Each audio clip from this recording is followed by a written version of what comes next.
Welcome to SVG-TV News and Sports for Wednesday, January 29th, 2014. I am Jennifer Richardson with the details.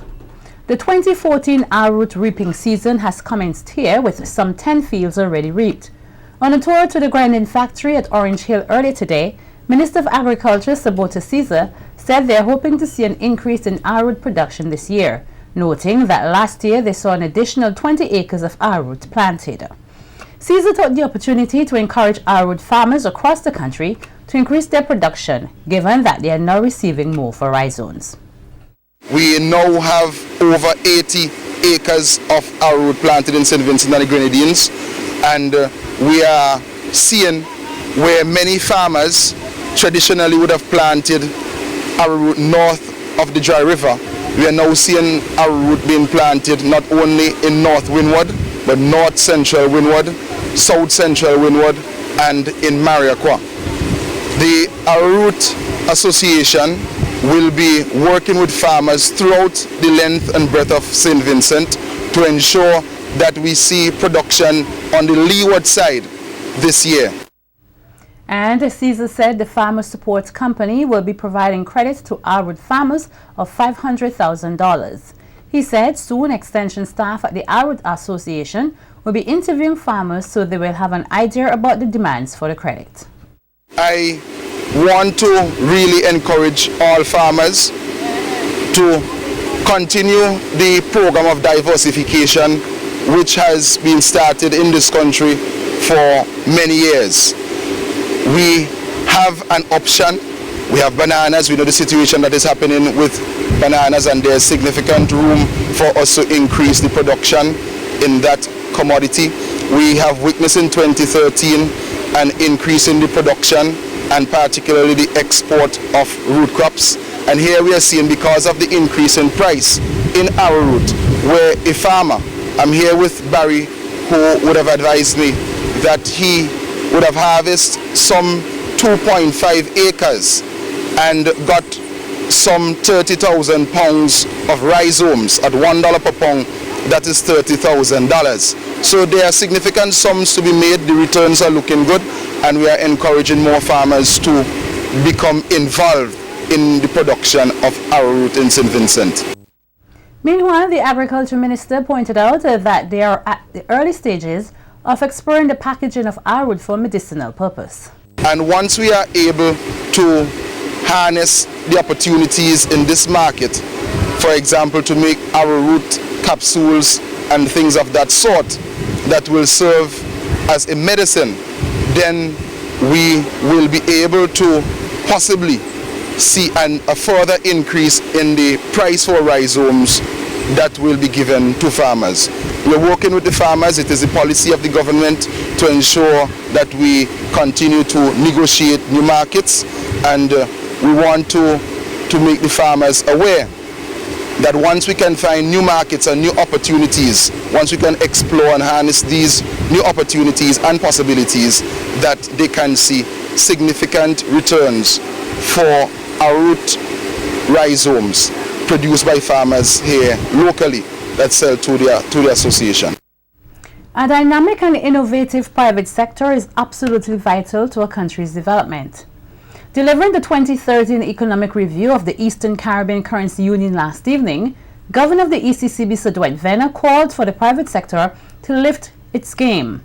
Sir Venner said in the current situation, the structure of the private sector does not lend itself to perform a major role in the development process. Based on census and survey data, the private sector is currently 2/3 informal and 1/3 formal, and concentrates its activities primarily in the wholesale, retail, real estate, construction and services sectors. These sectors are referred to as the non-tradable activities as opposed to the export-oriented or tradable ones. This ratio needs to be reversed so that a new private sector can emerge which can contribute significantly to economic growth and development. For this process to be carried out, a deliberate effort to develop the private sector should commence.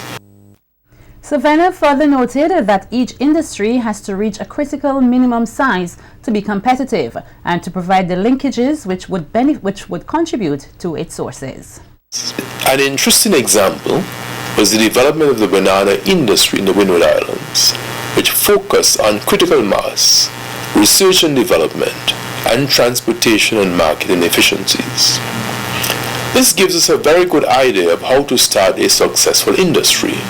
We therefore have to do the following: negotiate market access, have a competitive product, and be able to differentiate the product or move to entirely new products as the market environment changes. There must be a systematic program for the development of a viable and innovative private sector in our countries. Without this, most of our important business enterprises in the traditional sectors will be sold off to regional or foreign interests. Others will cease operations as the founders pass from the scene, and the current age of internet buying will finish off the rest. Meanwhile, Savannah said for a country to make realistic choices about their future development, 3 factors should be considered. According to the ECCB governor, countries should consider that the growth of their economies originates from external sources. Governments can only produce goods and services from taxes levied on citizens, and banks can only lend money from deposits by citizens. Conclusions from these facts are that we have to sell goods and services to the rest of the world to earn foreign exchange to drive the growth of our economies. We have to be productive and competitive to do this successfully. The government has to operate at cost-effective and efficient levels to provide the environment for the business sector to be competitive. The private sector must be innovative and competitive to enhance the growth prospects of the country.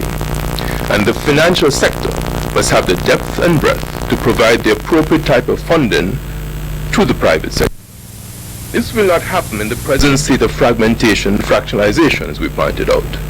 We need the critical mass to achieve our goals, and we now have a once-in-a-lifetime opportunity to do this, given the challenges we face.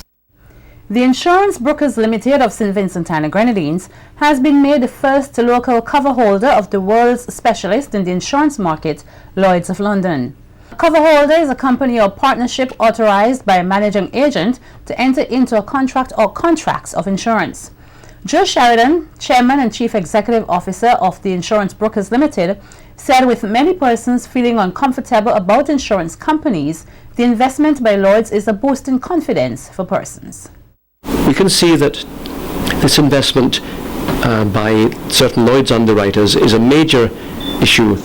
They've never been in St. Vincent and the Grenadines before in this regard, providing this service. So it's a major vote of confidence for the insurance market, and we hope that this in turn will give confidence to the public.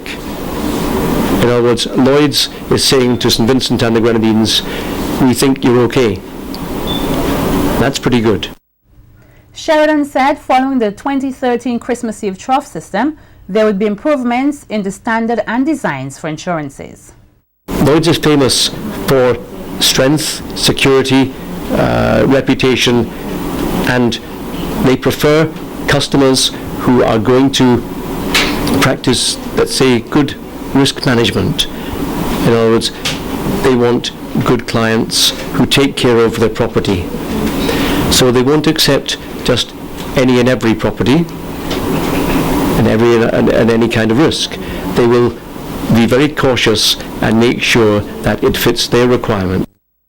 Meanwhile, Director and Manager of Client Services at the Insurance Brokers, Patricia Ross, said the company, which opened its doors on September 14, 1990, will celebrate 25 years of service to SVG next year. The Insurance Brokers was introduced to SVG as the first independent insurance broking service for which we charge no fee to the public. Because we are an independent broking service, it enables us to give free, totally impartial service to all. Now we are investing in an expensive new software to assist us to improve our customer service and to satisfy the high standards set by Lloyd's. A full contingent of CARICOM leaders is in Havana, Cuba for a Twitter summit of the Community of Latin American and Caribbean States, CELAC, and they have been signaling that they mean business. The heads believe that SILAC is a relevant organization that can benefit the hemisphere, and they're hoping for practical outcomes at the end of their talks. This country's Prime Minister, who is chairman of CARICOM, Dr. Rav Gonsalves, says he's looking forward to new ideas on how the Caribbean and Latin America can reduce poverty, inequality, and hunger. A particularly challenging time in global affairs. Nos estamos reuniendo en un momento muy importante relacionado con los asuntos internacionales. There are many contradictions to be resolved. Hay muchas contradicciones que deben ser resueltas. And challenges to be met. Y muchos retos que hay que asumir. But I'm confident that we will be successful. Still to come, Red Cross Association receives more assistance to aid flood victims. More stories on the local scene when SVGTV News continues. Don't go away.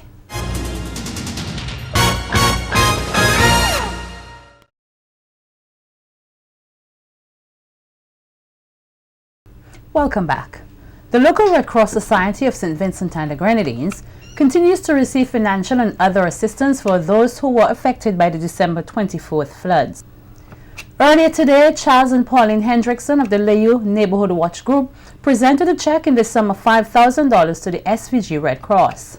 And President of the Layou Neighborhood Watch, Carlton Brown, explains that the donation to the Red Cross is made possible through a series of fundraising activities.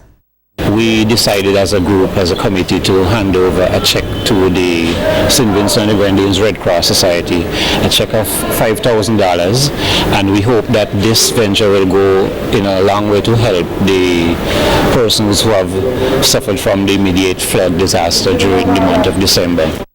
And in accepting the check, Bernard T. Marksman expressed much thanks to Layou Neighborhood Watch for its donation.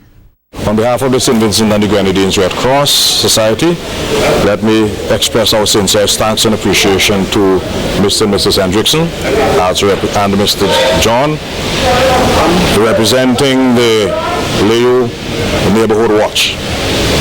We are really grateful for this contribution. As you recognize, quite a few people throughout St. Vincent and the Grenadines have been impacted by the recent floods. And we have been given the responsibility to assist in feeding those persons who are not in shelters, but who are in fact living in their homes or with friends and relatives. And this contribution will certainly go a long way in procuring food items and other materials to allow those individuals to be restored to some form of normalcy. And we always say in colloquial language, one wonders full basket. Well, for sure, this one here will certainly assist in filling that basket. Kazran Haksha, a fourth form student of the North Union Secondary School, who lost everything including his home on December 24th, was showered with love as his schoolmates handed over supplies they had sourced to help him. The principal, staff, students and parents hosted an activity dubbed CanFest, where each student was asked to give at least one can of food or an item of stationery or toiletry in exchange for an impromptu entertainment package comprising song and dances. US $1,000 was also handed over to Haksha from Paisley Boney and family, who were guests at the Sunrise Villa in Mustique when they learned about the disaster and wanted to assist. Principal of the North Union Secondary School, Claire De Santos, commended the students for their efforts in raising the fund and food supplies, and also thanked the Boney family for their donation to Kazran Haksha. Kazran and his family lost their homes. Everything went with the river. Kalisa, Kalis and Odika, their homes were flooded and suffered minor losses.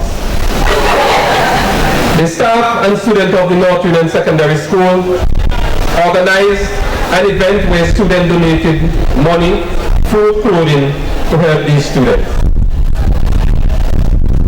Mr. Andrew Latchman, manager of Sunrise Villa Mustique, was very instrumental in securing $1,000 to donate towards this worthy cause from Paisley Boney, a family of Atlanta, Georgia. Put your hands together for Mr. Latchman.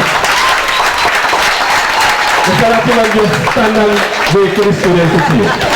Yeah, that's Mr. Latimer. That's the husband of Mrs. Latimer.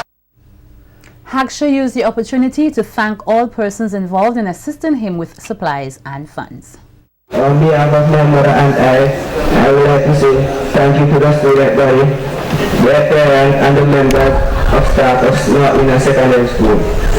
And additionally, I would like to extend a special thanks. Thank you for the monetary gifts received. I can assure you that it will be put to good use. I want you to know that I greatly appreciate your willingness to help us, as well as your kindness and generosity. Your donation has certainly made a huge difference in my life. Meantime, Modica Green, Callies and Calicia Williams, all students of the school, also suffered minor losses during the disaster. A sum of $445, which was collected from the principal, staff and students, was shared among the students to replace books and shoes that were destroyed. The Unity Labour Party will this Sunday host its 20th annual national convention. This year's convention will be held under the theme, "On Your Mark, Forward to the Fourth Term, Let the Progress Continue." It will be held at the Camden Park Secondary School from 9 a.m. Prime Minister and Minister of Finance Dr. Rav Gonsalves will deliver the feature address at the convention.